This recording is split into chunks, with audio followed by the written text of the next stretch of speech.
El Concilio Vaticano II, un gran regalo de Dios para nuestros tiempos, una producción de la Arquidiócesis de Manizales.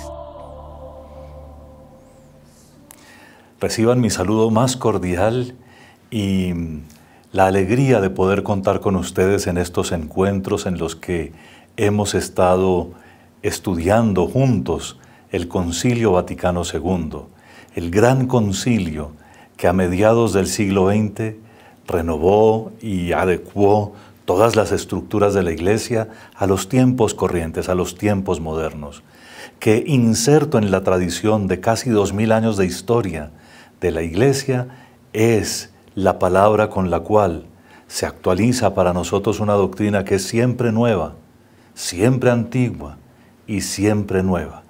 La doctrina, es decir, la enseñanza de nuestro Señor Jesucristo. Hemos recorrido juntos los capítulos que constituyen la enseñanza de la Constitución dogmática sobre la Iglesia, o Lumen Gentium, por su nombre en latín, del Concilio Vaticano II, y hemos aprendido también juntos muchas cosas sobre el misterio de la Iglesia. Hoy, en nuestro encuentro, vamos a penetrar en el último capítulo, el 8º capítulo, que nos habla sobre la Santísima Virgen. Pero para entrar en materia, dejémonos llevar de la mano por la palabra de Dios. Y escuchemos el Evangelio de San Lucas, que dice lo siguiente. Al 6º mes, envió Dios al ángel Gabriel a un pueblo de Galilea llamado Nazaret, a una virgen desposada con un hombre llamado José, de la casa de David. La virgen se llamaba María. Cuando entró, le dijo: «Alégrate, llena de gracia, el Señor está contigo». Ella se turbó por estas palabras y se preguntaba qué significaba aquel saludo. El ángel le dijo: «No temas, María, porque hallaste gracia delante de Dios.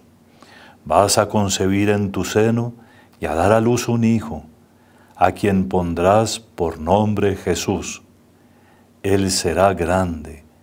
Lo llamarán Hijo del Altísimo, y el Señor Dios le dará el trono de David su padre. Reinará sobre la casa de Jacob por los siglos, y su reino no tendrá fin». María respondió al ángel: «¿Cómo será posible esto si no conozco varón?». El ángel le respondió: «El Espíritu Santo vendrá sobre ti, y el poder del Altísimo te cubrirá con su sombra. Por eso el que va a nacer será santo, y lo llamarán Hijo de Dios. Mira también a tu pariente, Isabel, que concibió un hijo en su vejez, y ya está en el 6º mes la que era considerada estéril, porque no hay nada imposible para Dios». Dijo María: «He aquí la esclava del Señor, hágase en mí según tu palabra». Y el ángel la dejó y se fue. Con estas bellísimas palabras que están en el inicio del Santo Evangelio según San Lucas, es decir, con palabras que toda la cristiandad, de todas las denominaciones cristianas, reconocen como palabras inspiradas, damos inicio a nuestra reflexión sobre un tema que algunos podrían sentir que es exagerado porque se ubica en el contexto de la enseñanza sobre la Iglesia como un capítulo propio, pero que otros sentimos que es necesario, y como lo veremos en el transcurso de la reflexión, además, como algo que ilumina, que le da rostro a todo lo que hemos visto anteriormente.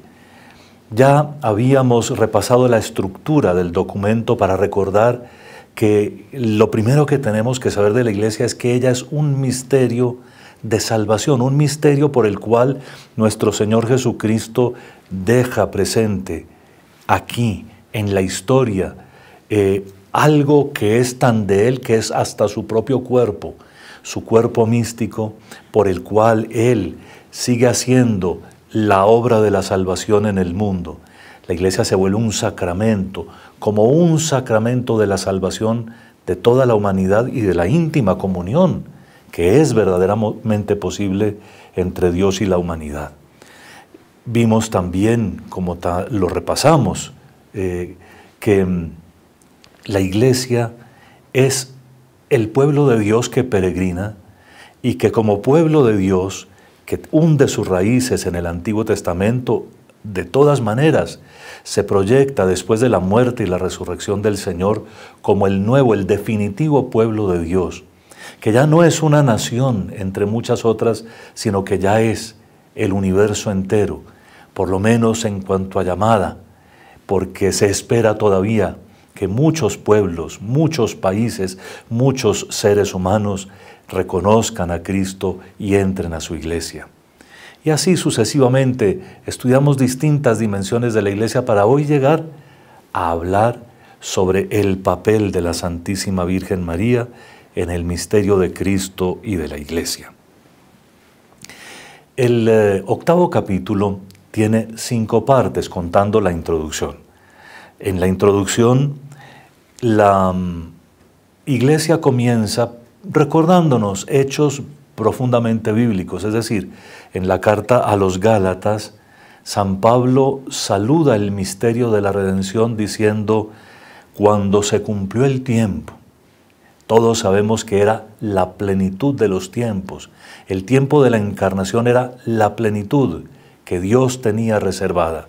Cuando se cumplió el tiempo, envió Dios a su Hijo, nacido de una mujer, nacido bajo la ley, para rescatar a los que estaban bajo la ley y para que nosotros recibiéramos el ser hijos por adopción.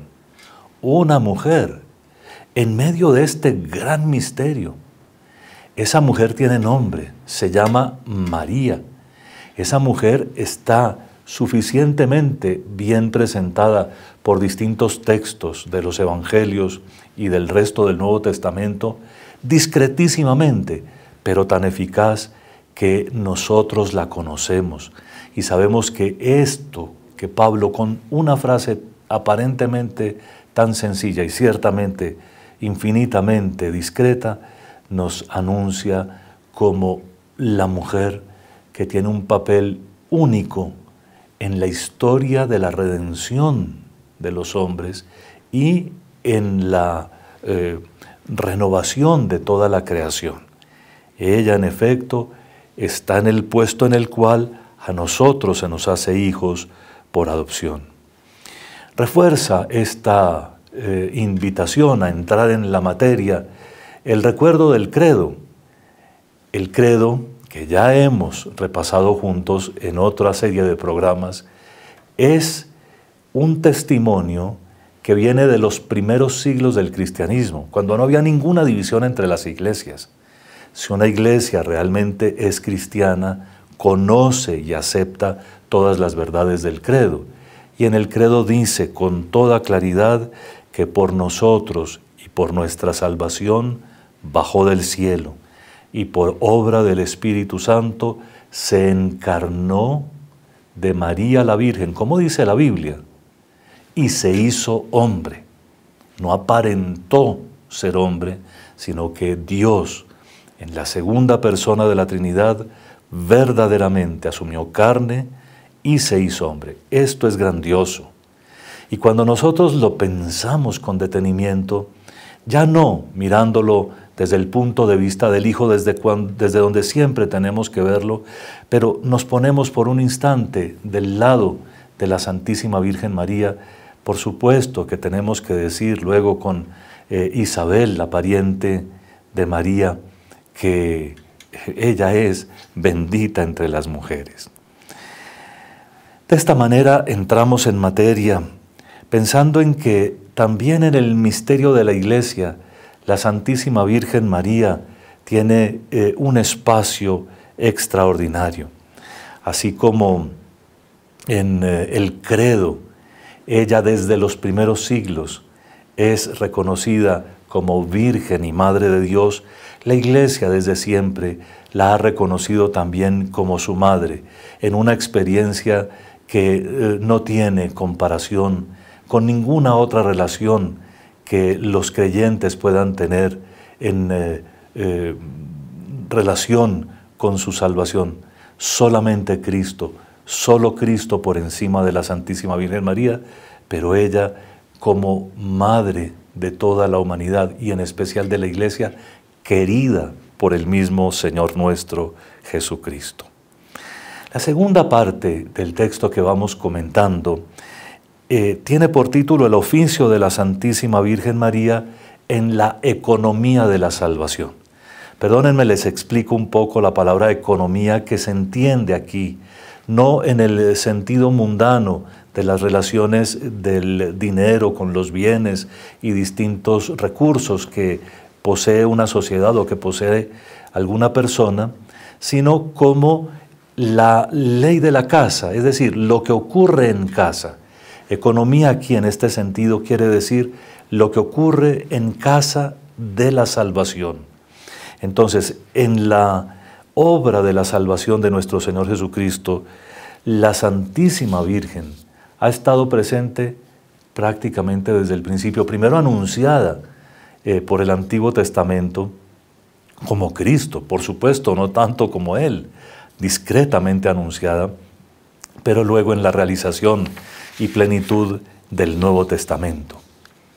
Les recuerdo un texto que también hemos analizado, o por lo menos mencionado en estas catequesis, que es el Génesis 3:15, que es la promesa de Dios hecha a la descendencia de la mujer, así como la culebra fue la causante de la caída, así se promete a la mujer y a su descendencia que ella va a pisotear la cabeza de esa serpiente maligna y por lo tanto va a triunfar. La descendencia de la mujer triunfará. Desde el primer libro de la Biblia se ha reconocido siempre una llamada de atención sobre el papel de la mujer, en este caso de la madre de los vivientes, Eva, cuya descendencia pisoteará la cabeza del que hizo caer a la humanidad entera en el pecado. Tener esto en cuenta porque vale la pena saber que desde el principio hay por lo menos indicios. Luego en los profetas hay muchísima claridad. Por ejemplo, recordamos la profecía de Isaías, un texto que creo que uno debe saber de memoria, 7:14. Isaías 7:14, en el que se anuncia ya claramente que una virgen concebirá y dará a luz un hijo que llevará por nombre Dios con nosotros. Es clarísima la referencia a la encarnación y al nacimiento del Hijo de Dios.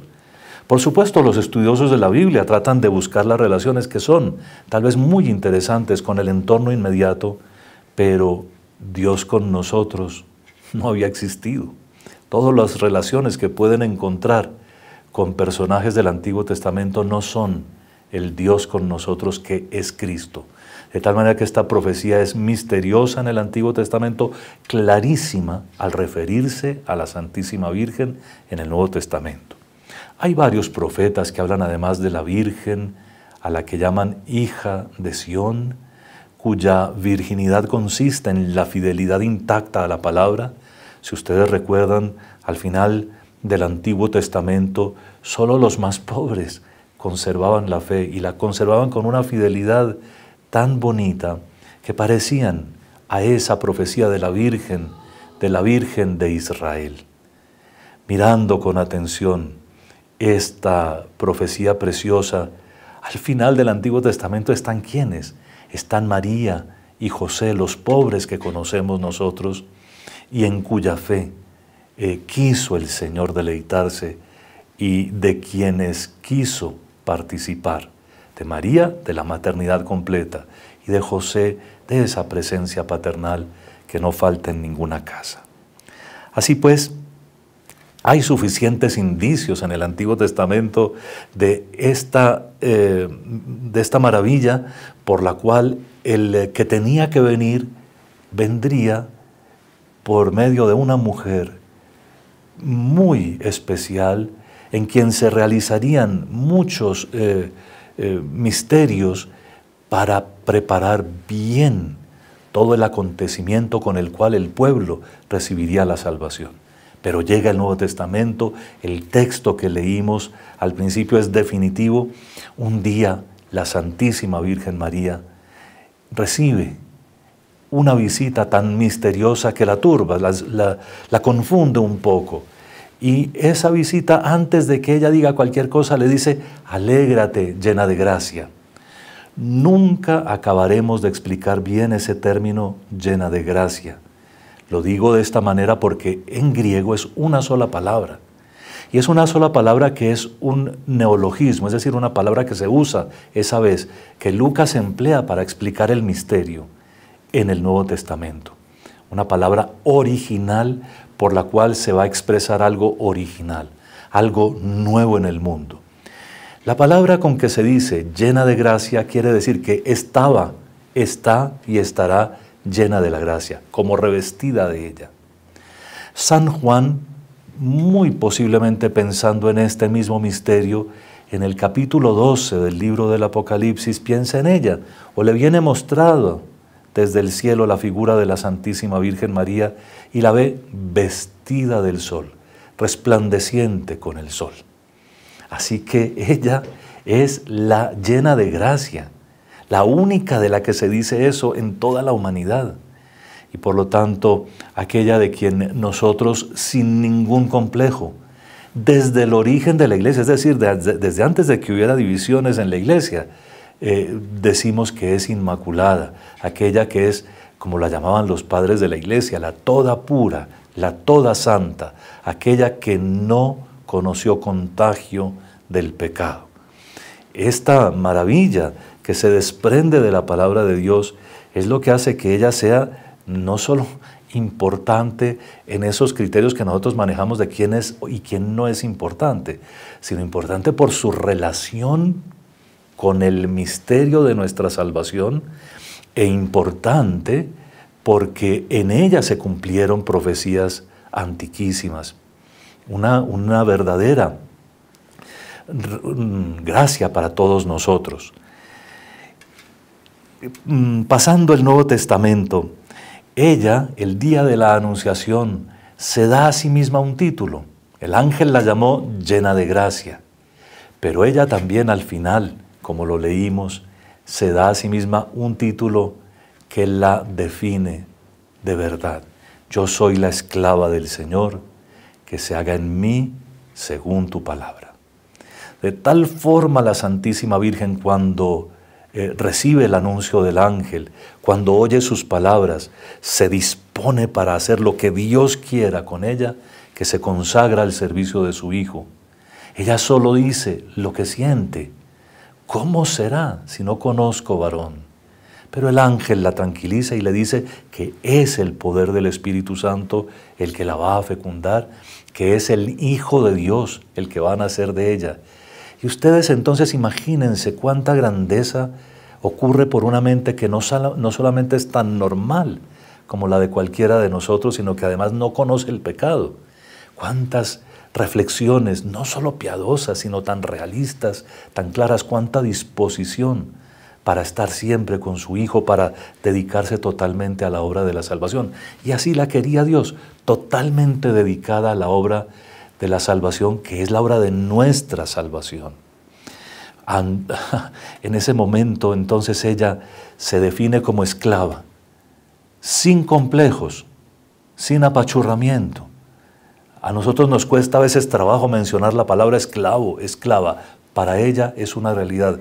Yo no quiero ser nada más. Yo quiero ser servidora al punto de hacerme esclava de mi Señor. Y luego se define por su obediencia. Que se haga en mí según tu palabra. No sabe todavía qué contenidos trae esa palabra. No sabe todavía cuáles son los caminos que tendrá que recorrer. Pero sabe que tiene que obedecer y lo va a hacer con todo heroísmo, con toda fortaleza.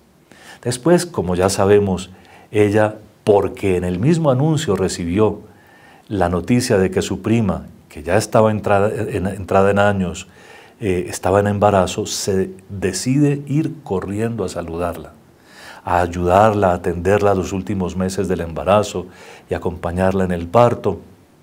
Y así ocurre lo que en el momento del encuentro de las dos santas mujeres, ustedes ya recuerdan, es decir, que Isabel también profetiza, pero profetiza sobre María. ¿Quién soy yo para que me visite la madre de mi Señor? Palabras de la Biblia. ¿Quién soy yo para que me visite la palabra de mi Señor? Y constata, en cuanto tu saludo llegó a mis oídos, la criatura saltó de gozo en mi vientre. Podríamos seguir ahondando muchas cosas, pero no nos alcanzaría el tiempo para toda la reflexión que nos hace el Concilio Vaticano II sobre la Santísima Virgen María. A ella la volvemos a encontrar cuando a los 12 años Jesús se les queda entre los maestros de la ley en el templo, conversando con ellos, admirados ellos de la sabiduría de Jesús, niño de 12 años, y allá recibe ella otra lección. No sabían ustedes, José y María, no sabían ustedes que yo tenía que estar en las cosas de mi Padre. Y entonces la perplejidad de María se vuelve algo que la Biblia dice, ella conservaba todas estas cosas meditándolas en su corazón. La meditación es una cuestión activa, ¿no? Es la acción de la mente, por supuesto, en oración, que va entendiendo, va completando por las relaciones, por lo que va pasando, por lo que revela Dios, el cuadro, y va entendiendo, poco a poco, va dejándose iluminar. Así que a ella, desde esos momentos, desde los inicios del Evangelio, la conocemos como aquella que va guardando en su corazón, con actitud meditativa, el tesoro de la iglesia. Porque el tesoro de la iglesia es Jesús. Y ella es la que va asimilando, recordando, teniendo en cuenta. Y es por eso que ella también, después de que cumplió sus tareas como madre del Hijo encarnado, comienza su tarea como madre de la iglesia. Recuerden que ella quiso acompañar muy discretamente el ministerio público de Jesús. Un par de veces se le ve en el Evangelio, sobre todo cuando Jesús, delante de ella, establece cuál es el verdadero parentesco. El parentesco verdadero no es de la carne ni de la sangre. Mi madre y mis hermanos son los que oyen la palabra y la ponen en práctica. Por supuesto que la Santísima Virgen es la que ha oído la palabra y la pone en práctica. Pero son palabras que vienen también para nosotros y para que entendamos cómo es la relación con la Santísima Virgen María. Porque de eso se trata, de ver que la devoción verdadera a María proviene de la Biblia, no del invento de un grupo, sino de la Santísima Biblia. Seguimos entonces porque estábamos ya asomándonos a un misterio por el cual ella vive una transformación, una amplificación de su misión. En el capítulo 19 del Evangelio de San Juan, versículos 25 a 27, ustedes pueden leer lo que ocurrió cuando nuestro Señor Jesucristo, viéndola allí de pie, valiente, junto a la cruz, y al discípulo amado, a San Juan, pero que nos representa a nosotros, discípulos amados, le dice a ella, ahí tienes a tu hijo. Mujer le dice, mujer, palabra importantísima aquí, mujer como Eva, mujer como en las bodas de Caná, mujer, ahí tienes a tu hijo. Y a él no le dice hijo, a él le dice, ahí tienes a tu madre. La Biblia constata, desde aquel momento, el discípulo la recibió en su casa, que es la casa de Pedro, que es la casa de la iglesia. ¿Cómo sabemos eso? Porque el día de la resurrección es a esa casa a la que van, es la casa donde se reúnen los 12. María recibe pues esta nueva misión, que es la misma pero ampliada. Era la madre de la cabeza, ahora es invitada a ser la madre del cuerpo. Y en la primera página del libro de los Hechos de los Apóstoles, después de la resurrección, antes de la ascensión, ya la vemos a ella cumpliendo su tarea. Está reuniéndose con ellos, los congrega para la oración, ora con ellos, los acompaña, como siempre lo ha hecho y lo hará en la iglesia.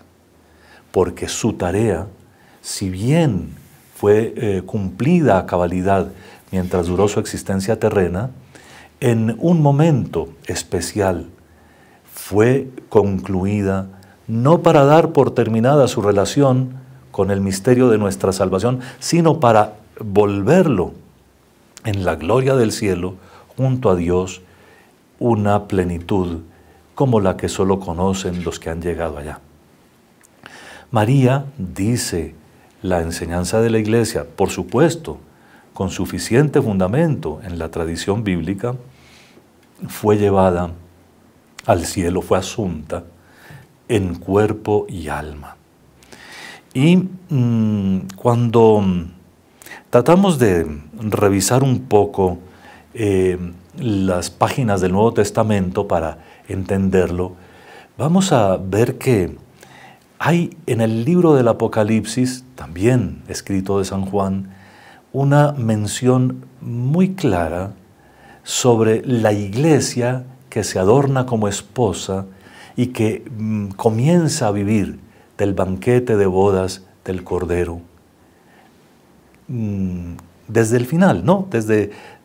Y vemos cómo María es la primera que realiza en sí misma, revestida, ¿se acuerdan? Del sol, revestida de la gracia, es la primera que realiza en sí misma esto. Y lo realiza después de un traslado en cuerpo y alma, después de su muerte, llevada en cuerpo y alma al cielo, para que así, desde allí, siempre ejerza su función maternal, siempre esté haciendo lo que hizo con los primeros mientras los acompañó, lo siga haciendo con nosotros. El tercer capítulo, la tercera parte de este capítulo, nos habla de la Santísima Virgen y la Iglesia, y aunque ya he adelantado algunos detalles, vale la pena que recordemos que cuando ella se reconoce a sí misma esclava del Señor, lo hace tan en serio que sigue haciéndolo también a favor de la Iglesia. En su maternidad hay algo que ya preparaba la maternidad nuestra, porque al estar ella, pues al ser elegida y al prestar su cuerpo, porque Dios le quiso pedir consentimiento, ¿se acuerdan? Esperó su respuesta. Al estar en el momento de la encarnación, al educar al Hijo, al alimentarlo con sus propias entrañas, con su propia leche, al educarlo, al ayudarle a dar sus primeros pasos, en fin, en el acompañarlo, en el estar junto a la cruz.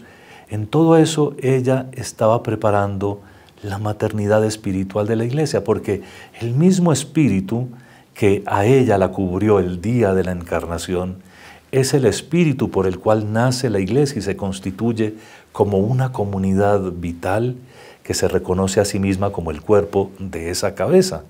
Así que la maternidad espiritual de María es lo que primero percibe la Iglesia cuando se relaciona con ella o cuando la contempla desde el Nuevo Testamento y acompañando a los apóstoles y allí, ¿cierto?, en la plenitud de los tiempos y como garante de la piedad fiel, de la dedicación total a la causa de Dios. Por eso, al mirarla a ella como cuando en las bodas de Caná fue la primera intercesora, o mejor dicho, la intercesora del primer milagro de Jesús, la Iglesia no puede verla sino como intercesora.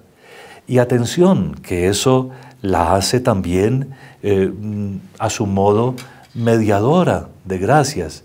Eso no le quita nada, nada, nada a la condición del único mediador, que es nuestro Señor Jesucristo. Eso lo dice la Biblia, eso lo sabemos los católicos perfectamente, dice la carta a Timoteo, el único mediador entre Dios y los hombres es Cristo Jesús, Señor nuestro.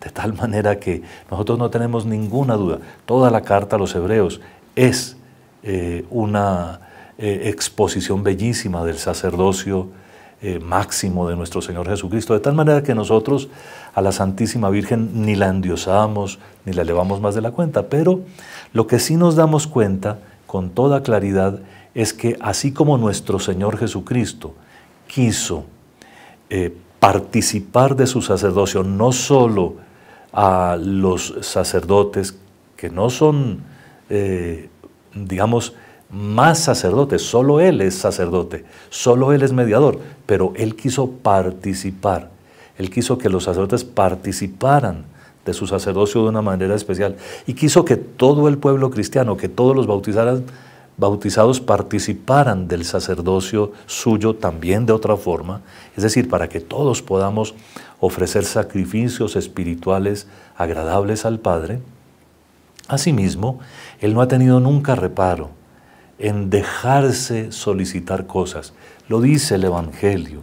No solo María, también aparece en varias partes que los discípulos le pedían que interviniera, que hiciera un favor a alguien. Y eso no tiene ningún problema. O sea, María pidió, los discípulos pidieron, Él mismo a veces se pidió ayuda. Es decir, el día de la multiplicación de los panes, Él fue el que les pidió a ellos hacer de mediadores. La Iglesia no tiene reparo en eso. Nunca, nunca, nunca, repitámoslo 1000 veces, nunca va a poner siquiera en igualdad de condiciones la mediación que puede hacer María o la mediación de algún santo o de los apóstoles, porque así no es la cosa. Solo la de Cristo es universal, es completa, es eterna, es la salvación definitiva, pero junto a Él, ella y los demás que entran en relación con Cristo, de alguna forma son admitidos también a la función de participación, ¿verdad? Así que, sin que haya ningún problema de teología, nosotros a ella la reconocemos como dice el texto de la Constitución sobre la Iglesia, como abogada, como auxiliadora, como socorro, como mediadora o medianera, pero no porque le estemos dando nuevos títulos o definiéndola de alguna manera.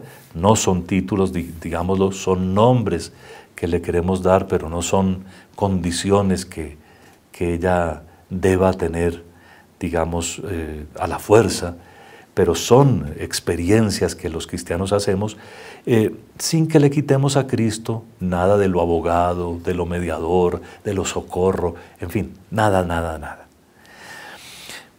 Para entender un poco mejor, el texto se desarrolla diciendo que la tenemos que mirar a ella definitivamente como modelo, y como modelo en su doble condición de virgen y madre, porque es que ella, por la pureza total de su fe, pudo conservar intacto lo que recibió de Cristo. Y la Iglesia, porque se mantiene fiel, por lo menos en su núcleo íntimo, porque se mantiene fiel a las enseñanzas del Señor, es virgen en esa condición interna que la hace santa. Recuerdan, una, santa, católica y apostólica. Es virgen ella porque rechaza y repele todo lo que venga del maligno. La Iglesia es virgen porque no permite que nada la contamine y quiere estar siempre disponible para Cristo, su esposo. Por supuesto, la Iglesia es también compuesta por seres humanos y los seres humanos nos desordenamos de vez en cuando.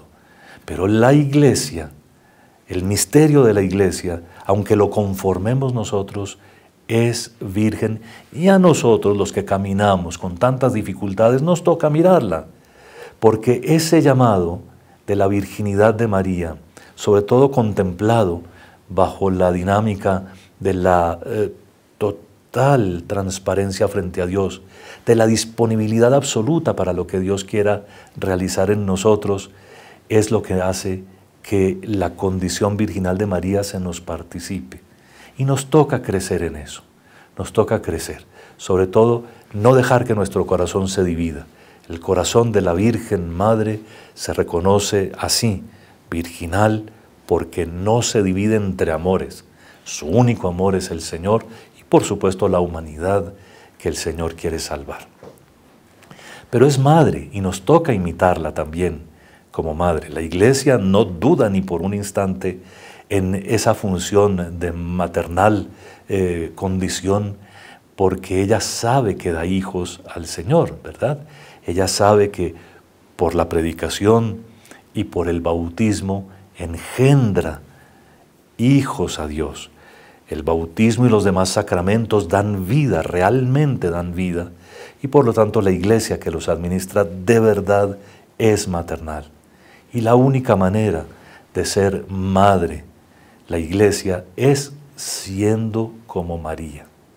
Lo demás se podría subir a la cabeza y hacerla sentir demasiado importante, pero no. La Iglesia quiere reconocerse madre como la Santísima Virgen María. Entre otras cosas, para los que tienen dudas sobre el celibato y sobre la virginidad en la Iglesia, mucha atención, que todo esto es posible es porque con la llegada del Nuevo Testamento, con lo que ocurrió el día de la Anunciación, el día de la encarnación del Hijo de Dios, nosotros nos damos cuenta, somos testigos de que una nueva forma de fecundidad apareció en el mundo. Y es la fecundidad de los que se consagran a Dios, que es la vida en sí mismo.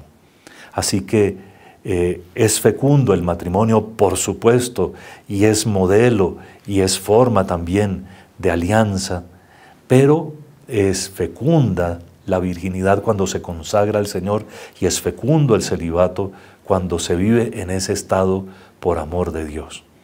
Así que la Iglesia mira todo esto y en María comprende cómo hay que ser. Por eso no duda de mirar a María como modelo también de las virtudes sencillas, la fe, la esperanza, la caridad, por supuesto que la obediencia y claro, siempre el tono maternal de los que predican con amor la palabra de Dios para engendrar en los corazones de los oyentes nada menos que al mismísimo Cristo. Cuando el predicador logra poner en el corazón del oyente la palabra de Dios, el que nace allá es Cristo. Así que siempre miraremos a la Santísima Virgen con ese cuidado y ese cariño. Hay un breve apartado, el cuarto, de este capítulo, que habla sobre el culto de la Santísima Virgen María en la Iglesia. Vamos a hablar brevísimamente sobre él, simplemente para recordar que, como ya lo dijimos con relación a la función de mediación, también el culto de la Santísima Virgen María es un culto real, es decir, es un culto de admiración, de alabanza, que brota espontáneo de quien lee la Biblia. Si lo hizo Santa Isabel, bendita tú entre las mujeres, lo hizo el ángel, en fin, lo podemos también nosotros hacer. Nada de nervios, no nos apartamos ni un milímetro de la palabra. Pero hay que tener muchísimo cuidado de mantener siempre clara la mente el culto dedicado a nuestro Señor Jesucristo, el culto con el cual honramos, glorificamos a la Santísima Trinidad, es uno y es esencialmente distinto del culto que le tributamos a la Santísima Virgen y a los santos. Como ya lo dijimos en otra ocasión, a la Santísima Virgen se le da un culto como el de los santos, pero superlativo. Les había dicho, a la Santísima Trinidad, al Padre y al Hijo encarnado, nuestro Señor Jesucristo, y al Espíritu Santo, el culto que rendimos se llama adoración. Y a la Santísima Virgen y a los santos, el culto que rendimos es veneración. El de María, si ustedes quieren, es una hiperveneración, el de los santos una veneración simple. Eso lo dicen en griego como la adoración, la latreia y la veneración, la dulía. En María, hiperdulía. Así lo van a encontrar en el catecismo por eso se los digo con esas palabras. Y por supuesto que el culto a la Santísima Virgen, como lo quiere la Iglesia, primero que todo, es en el contexto de la Sagrada Liturgia, que se fija muy bien en las fiestas de la Santísima Virgen María, en los acontecimientos importantes de su vida o de su misterio. Y ese es el primero esa es la primera de las formas de culto que la Iglesia quiere. Pero en segundo lugar, también la devoción, sobre todo la devoción tradicional, el rosario, el ángelus, otras formas de oración a la Santísima Virgen María. Y siempre nos recordará la Iglesia que si somos verdaderos devotos de María, no solamente nos quedamos con las oraciones, también la vamos a imitar en esas virtudes, en su maternidad virginal, en su virginidad maternal, en la fe, la esperanza, la caridad, en la obediencia, en la dedicación al conocer la voluntad de Dios y a ponerla en práctica, y en el espíritu maternal con que quiere que todos los seres humanos se salven, quiere que todos conozcan a Cristo y lo reciban con afecto maternal. A los predicadores de la palabra se les pide evitar dos extremos. Si se entusiasman con la Santísima Virgen, evitar al máximo cualquier exageración que la ponga a ella en unos niveles que ella misma no quiere estar. Yo soy la esclava del Señor, que se haga en mí según tu palabra. Ese es el puesto que ella quiere tener. Pero también el otro extremo es, el documento lo llama mezquindad. La mezquindad en el trato de la Santísima Virgen María, porque, como lo hemos visto, nadie en la historia de la humanidad ha sido ni será nunca elegido para un servicio tan importante como el de la Santísima Virgen María. Así que ni exageración ni mezquindad. Y así se predica de verdad el misterio de la Santísima Virgen María. ¿Cómo se logra esto? Por la lectura fiel, cuidadosa de la Biblia en su conjunto, no con tramos de un lado y tramos del otro, como hacen en algunas congregaciones, y luego con la lectura de los autores de la tradición católica. Si uno quiere el resumen de todo esto, el catecismo de la Iglesia Católica. ¿Qué se predica de María? Lo que dice el catecismo de la Iglesia Católica. El último apartado del capítulo 8 de la Constitución Dogmática sobre la Iglesia es brevísimo y también será brevísima nuestra explicación. Tiene por título María, signo de esperanza cierta y consuelo para el pueblo de Dios que peregrina en este mundo. Y prácticamente el título es el contenido.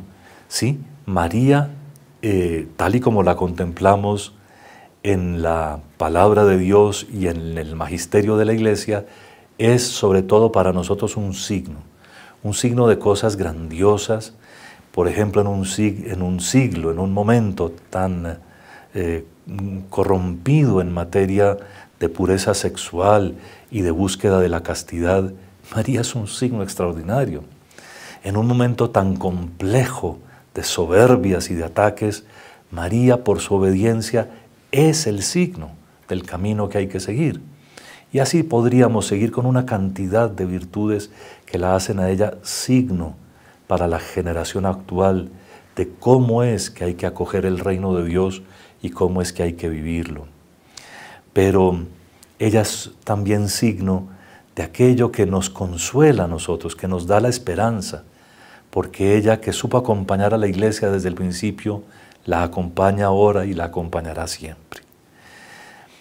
La reflexión de la Iglesia termina recordando que la Iglesia ortodoxa, que ahora tristemente también son iglesias ortodoxas, también ellos se han dividido internamente, la Iglesia ortodoxa tiene un amor y una estimación maravillosos por la Santísima Virgen María. En la tradición que ellos conservaron desde cuando caminábamos juntos y esperábamos volver a caminar totalmente en comunión, siempre ha habido acentos particulares de piedad mariana.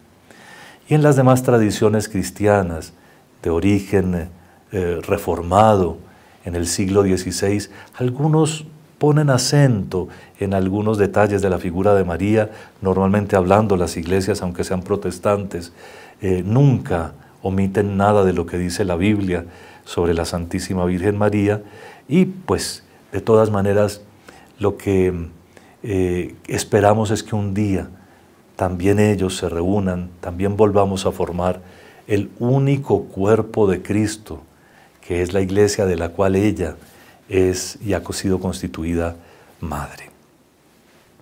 Pide la iglesia a la Santísima Virgen que se reúnan todos los creyentes en Cristo, que todos volvamos a la unidad de la fe que Él nos pidió y que Él nos enseñó. Termina entonces así la reflexión sobre el capítulo 8 de la Constitución sobre la Iglesia del Concilio Vaticano II. Termina así también la reflexión sobre ese documento.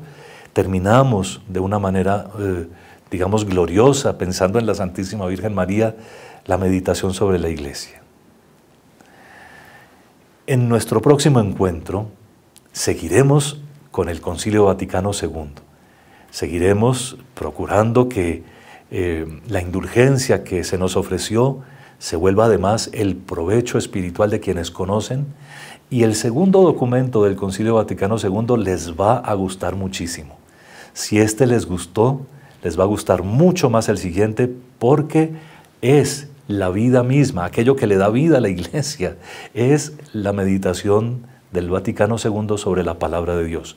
La Constitución también se llama dogmática, Constitución dogmática sobre la divina revelación Dei Verbum, palabra de Dios. Lo veremos con la ayuda de Dios. En nuestro intento por hacer de este ejercicio, además, un ejercicio piadoso que nos ayude a lucrar la indulgencia plenaria del Año Santo, rezamos por las intenciones y necesidades del Romano Pontífice. Que el Señor conceda al Papa León todas las gracias que necesita para el gobierno pastoral de la Iglesia. Padre nuestro que estás en el cielo, santificado sea tu nombre, venga a nosotros tu reino, hágase tu voluntad en la tierra como en el cielo. Danos hoy nuestro pan de cada día, perdona nuestras ofensas, como también nosotros perdonamos a los que nos ofenden. No nos dejes caer en la tentación y líbranos del mal. Dios te salve María, llena eres de gracia, el Señor es contigo. Bendita tú eres entre todas las mujeres, y bendito es el fruto de tu vientre Jesús. Santa María, Madre de Dios, ruega por nosotros pecadores, ahora y en la hora de nuestra muerte. Amén. Dios te salve María, llena eres de gracia, el Señor es contigo. Bendita tú eres entre todas las mujeres, y bendito es el fruto de tu vientre Jesús. Santa María, Madre de Dios, ruega por nosotros pecadores, ahora y en la hora de nuestra muerte. Amén. Dios te salve María, llena eres de gracia, el Señor es contigo. Bendita tú eres entre todas las mujeres, y bendito es el fruto de tu vientre Jesús. Santa María, Madre de Dios, ruega por nosotros pecadores, ahora y en la hora de nuestra muerte. Amén. Gloria al Padre, y al Hijo, y al Espíritu Santo, como era en el principio, ahora y siempre, por los siglos de los siglos. Amén. Y la bendición de Dios Todopoderoso, Padre, Hijo y Espíritu Santo, los acompañe siempre.